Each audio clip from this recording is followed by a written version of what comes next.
بسم اللہ الرحمن الرحیم.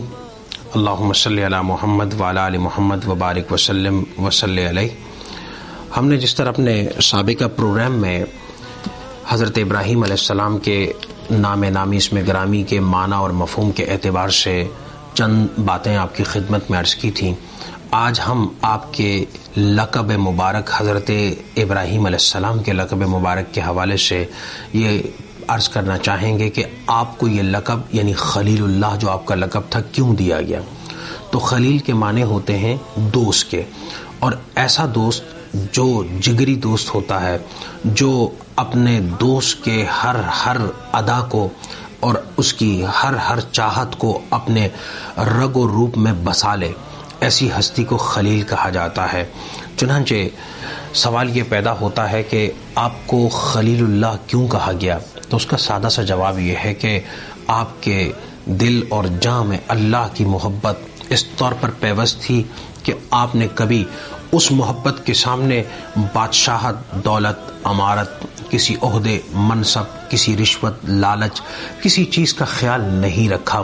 آپ نے ہر چیز کو رب تعالیٰ کے نام پر اور اس کی محبت میں لٹا دیا.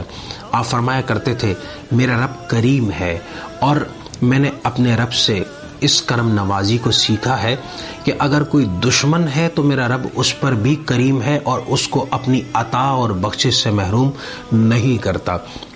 چنانچہ جب آپ نے رب تعالیٰ کے لیے یہ کلمات ارشاد فرمائے تو اللہ سبحانہ و تعالیٰ نے خوش ہو کر کے آپ کو یہ لقب خلیل اللہ یعنی اللہ کا دوست عطا فرمایا.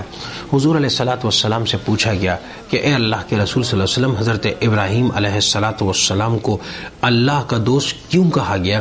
تو آپ نے ارشاد فرمایا کہ ان کو اللہ کا دوست اس لیے کہا گیا اور یہ لقب ان کو اس لیے دیا گیا کہ وہ مہمانوں کو کثرت کے ساتھ کھانا کھلانے والے تھے اور مہمانوں کی ضیافت فرمانے والے تھے.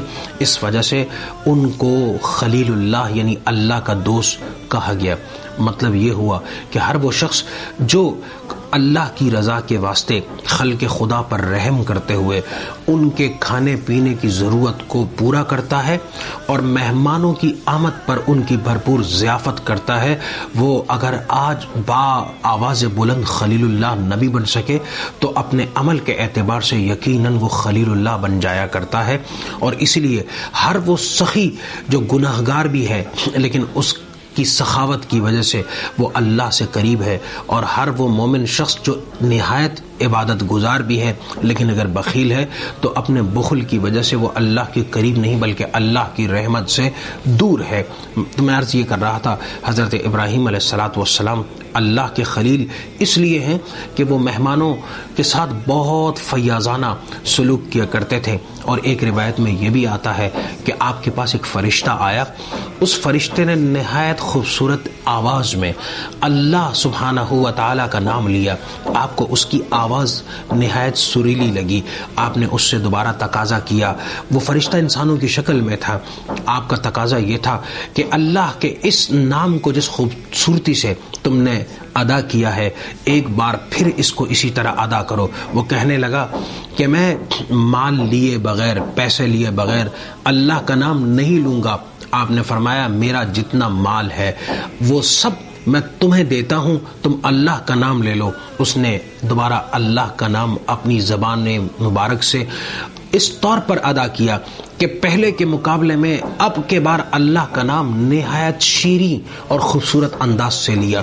آپ اس کے اس ادائیگی سے اتنے متاثر ہوئے، اب دوبارہ آپ نے اس سے تقاضا کیا کہ ایک بار پھر اپنے رب کریم کا نام لو. اس نے کہا میں بغیر معاوضے کے اللہ کا نام نہیں لیتا.